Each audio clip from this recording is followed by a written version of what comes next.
Hey guys, Mrs. C here. So let's talk about review games because I think that's one of those that I see a lot of talk about on the Facebook groups and on other pages. So I just wanted to go over a few of my favorite ones that are kid tested and tutor approved, and also tell you a few modifications that I made to them that made them work a little better in my class. So without further ado, the first one I'd like to show you is actually not a game.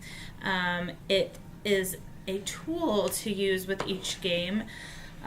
So I had little kids last year, and I started off allowing them to pick the subject in the week sometimes, and quickly learned that that took up a lot of our review time. So I had seen some other teachers make sticks, but then you have to take out, every week you have to go through and pull sticks out. So I came up with what I felt like was a pretty ingenious idea. You might not think it's that great of an idea, or maybe you've already had this idea, but I made sticks.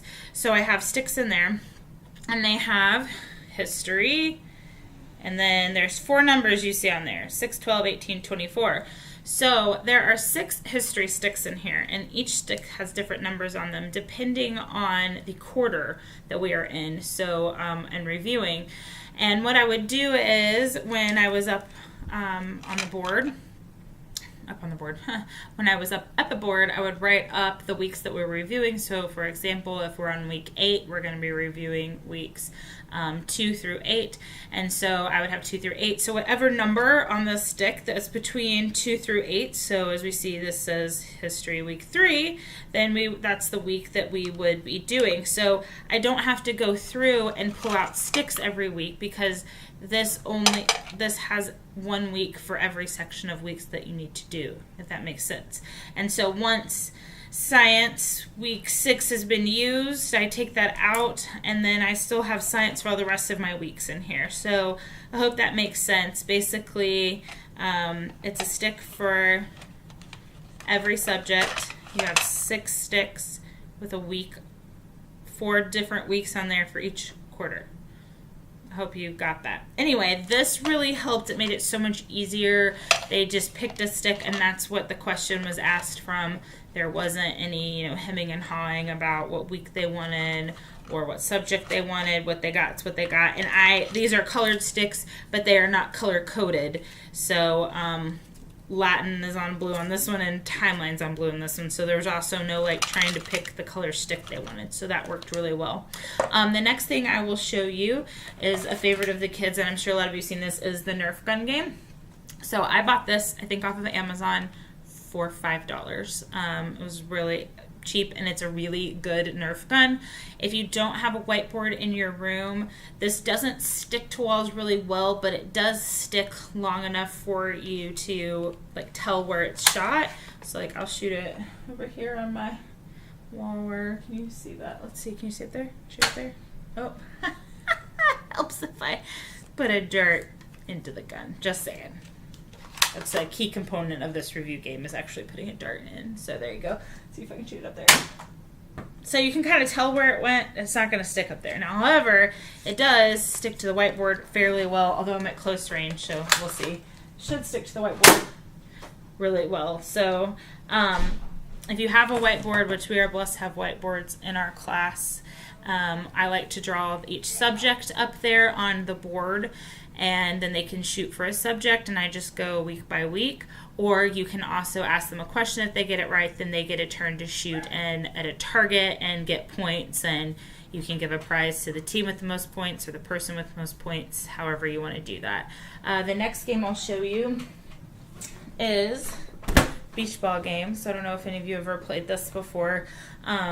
This was a little difficult with the little ones, just because they're still grasping right and left, and they kind of had a hard time catching the ball, everything. But for the older kids, I think this works really well. So each section of the ball is a different subject of our new grammar, and then timeline is here on the ends. So what happens is you pass the ball to someone, and you call out right or left, And let's say they say left, my left hand is on math, so we would review math. And when I do this, again, I use my foundations guide, just start with whatever week we're reviewing and work my way all the way through there. And again, if their hands land here, if they catch it this way, then it's timeline either way. So that's how you get timeline in there. And then the kid that caught the ball will then throw it to someone else, call it right or left, and whatever that hand is on is the question that you ask them. So this can get a little rowdy because they're throwing a ball around. So maybe just forewarn them that if they're too rowdy, the ball goes away. Oh, also, this takes forever to blow up. Like, it doesn't look like it, but it does. So I invested in a dollar store pump that was near, like, all the little footballs and things like that in the dollar store, so I can pump this up because it's kind of a pain to transport like this. I like to deflate it and put it in my bag. So you might want to get a pump or think about that. The next game I will show you is the classic wiggle worm game, if I can find it in here. Nope. Wiggle worm. So this was the first game my daughter ever played at CC. We came to visit, and she talked about it for weeks afterwards. She thought it was great. So, of course, I had to do this one. It just has all of your subjects laminated, has each of the subjects for new grammar. So when you do it, just start, let's say we're week 6, just start with week 1. You go around, let them all pick a stick until all the sticks are gone, and then you've gone through all of week 1 grammar, put them down, and go through week 2. And then there is the wiggle worm. It looks like this. Can you see that okay? Nope, my camera is not wanting to focus. It's too bright in here. Sorry. But here's the wiggle worm. And when you get the wiggle worm, you turn on some music. Everybody gets to get up and wiggle and dance or do whatever they want to do. I've played the timeline song. I've played history songs. I've even played some Moana in there. My class liked that. Just kind of get some wiggles out. So whatever you want to play for music, it's really fun. Note they will try to peek at the stick, so maybe make a rule about that. Otherwise, you have kids peeking and trying to pick the wiggle worm stick every time. The next game is the Bilderberger review game. The littles did not respond to this as well as I thought they would, because I think I did them in teams and it wasn't as engaging because they didn't each have their own burger to build. So if you do have the little guys, then I would maybe make their own burger for each one. So it's got all the burger pieces. There's a bun, ketchup, lettuce, mustard, pickles, cheese, onions, tomatoes, hamburger, and your bottom bun. And I have 2 sets of these, so they played as a team, and you get a piece of your burger for every question that you get correct, and the object is to get your burger built first. And I do tell them that I have ordered a burger with everything on it, so they can't only want like 3 ingredients on their burger because they're building a burger for me. So, yeah, this one was fun. If you can do it as a team, like I said. If you have the littles, you might want to have a set for every kid and let them each try to build their own burger. The next game I will show you is the Rocket Blastoff game. And it looks like this. And it's got rockets, and you can see they have 1, 2, 3, 4, 5, 6 on it. So you will need a set of dice for this. And it works slightly like Yahtzee, whereas if you roll a 6, you fill in the 6. And then if you roll a 6 again, then you don't get to fill in anything that time. So for every question you get right, you fill in part of your rocket blast here. And as soon as you get all of your numbers filled up, then you get to blast off and you win that game. So I think older kids can play this competitively. The younger ones did not like playing against each other. That didn't go over very well. So what we did was they competed against me, and I would try to get my rocket filled in before they did. So if they didn't get the answer right, Mrs. C got to roll the dice, and I got to try to fill my rocket in and blast off. And then if one of them got their rocket filled up first, then all of them got to blast off. And when we blasted off, we took our rockets and ran them around the room like we were running around through space. So that one was really fun. It works well for all the ages. Let's see. The next one is the what to do, how to say game. So I use these sticks a lot just for new grammar review anyway.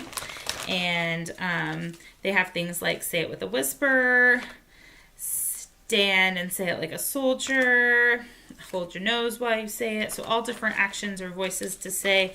And then I have a set of the sticks with all of our subjects on it. So again, just go through week by week, let them pick one of these sticks and then pick one of these sticks, and that's what they have to do when they say it. This one goes pretty quick, so it's good when you're trying to get through all of the grammar. And again, I use these all the time in just our regular new grammar time because they're a really good way to engage with some of the longer definitions. That, I think, is all the games that I have that I've played that I really like. If you have a game that you really like, leave me a comment below and I will try it out and give it a review. How about that? But yeah, all of these have worked really well for me. You can adapt pretty much any game to any age level, just, making it either competitive or non-competitive. This year I plan to try out the snowball game, which is where you let your kids get a piece of paper to wad up and make snowballs with, and then have a snowball fight at the end of review time. And I also am going to use the battleship game, which is basically where you play battleship and you get to strike at someone else's ship for every question you get right. So anyway, I'll let you know how those go when I do them. I hope you guys are having a good week, and we'll see you next time. Bye.